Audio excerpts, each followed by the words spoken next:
COVID as well. Okay, so I want to just shift us now to what could have. So many things went right for the Democrats, but there was also something very clear here that happened, which is what I call the HSP, the Hysterical Socialist Party of America, I think was dealt a death blow. If you look, this was very close. And so, even if we want to talk about the Electoral College, et cetera, these are still very low numbers. I believe if the Pfizer news comes out last week, Trump wins, or if any combination of AOC, Biden, AOC, Bernie, or Warren were in any way involved in this election process, and Warren pushed to the side, the squad was squashed, because we knew that if they got any kind of play, Trump sails into victory. So when we look at what happens going forward, and I'll let any one of the three of you take this, what does this say about the Hysterical Socialist Party, the HSP, the squad, the Bernie Bros? What does this say about them? Well, you have a loud group of people on both sides. And the reality is that both extremes of both parties actually after this election have very little to stand on that's unique. Because if you think about what the plurality of Americans want is actually just a common, decent, centrist, do no harm alternative. And they're going to pick that more times than they're not going to pick it. It's only when things get extreme, like in 2016, in order to send a message, will they do it? And until it's resolved, they tried to do it again now. So we should actually talk about that. I don't think that this was, a runaway. It was way too close on too many dimensions that actually matter for the future prosperity of America. But that being said, what does it mean for the future? I think the future is like Pete Buttigieg must be high-fiving, the people in his camp right now, because a common, decent, thoughtful, centrist platform will win. For example, like let's just say you believe in gay rights. Guess what? You don't need to be at the fringes to believe in that. That's mainstream. You believe in like a reasonable form of healthcare. That's mainstream. If you believe in climate change, it's mainstream. You start to go and tick off the things that the extremes would want to believe. There's very little room for them to stand on. So one party is going to be basically about like a federalized nanny state, and the other party will be a bunch of conspiracy theorist crazies. And I think it's going to force more and more people to the middle. I think that's the future. To me, that's a much safer place to be than I think where we could have been if, Trump had won, or if the extreme left had basically been validated with a candidate that won.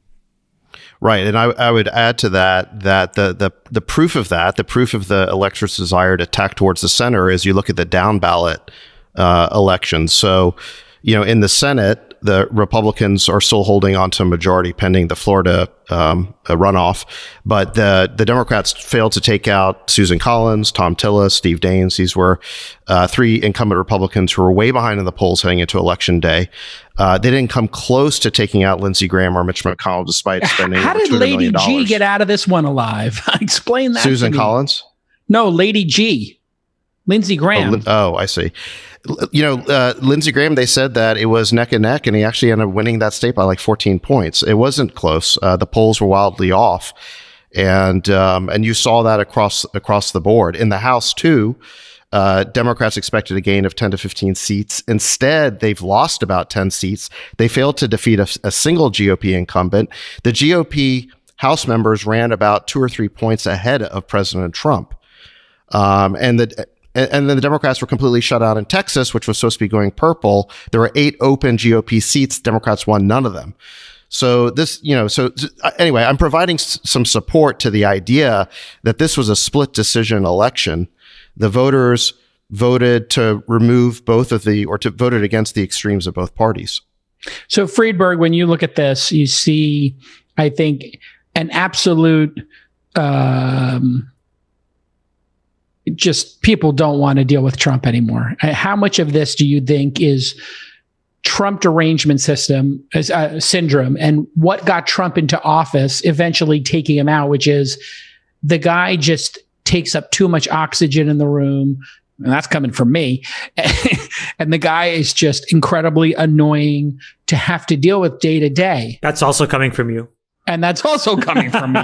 Friedberg, what do you think? I think we've been at a rave for 4 years, and everyone's like coming down from the Molly, and you're not going to go to a Marilyn Manson concert like right after being at a rave. Like, you want to go sit in the parking lot, and you just want to chill out a little bit, and we all just want to like have a beer and relax, like, I mean, I think that's need some 5-HTP and a banana. Yeah, you want to go sit in the 7-Eleven parking lot at 4 a.m.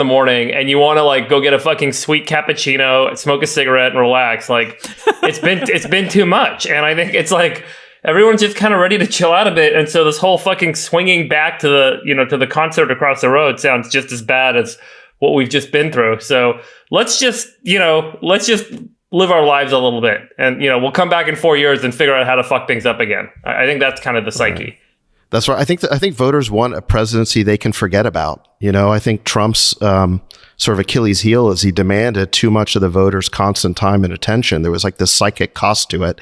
It obviously antagonized the other side and drove turnout for the Democrats, but it seems like voters are saying, look, just leave us alone. We want to just forget about what's happening in Washington for 4 years. And now they can, because, pending the Georgia runoff, it looks like, Mitch McConnell and Joe Biden will have to be in a power sharing arrangement, and nothing gets done unless the two of them agree.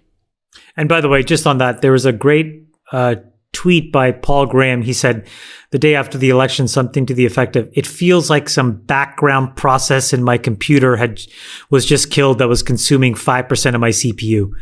And it's so true. Like that Mac operating system spinning wheel of death. But it's David is so right. It's like, it's been this omnipresent thing in all of our lives over the last 4 years, and it's just exhausting. And there wasn't that much value that came from paying so much attention and worrying so much. And so it's just a great opportunity to come off the sugar high and reset ourselves and take a nap. I think that's a very astute point, Chamath, in that what was gained from this Trump derangement, from this Trump sucking all of the attention and constantly tweeting. And, I think the big win here, Friedberg,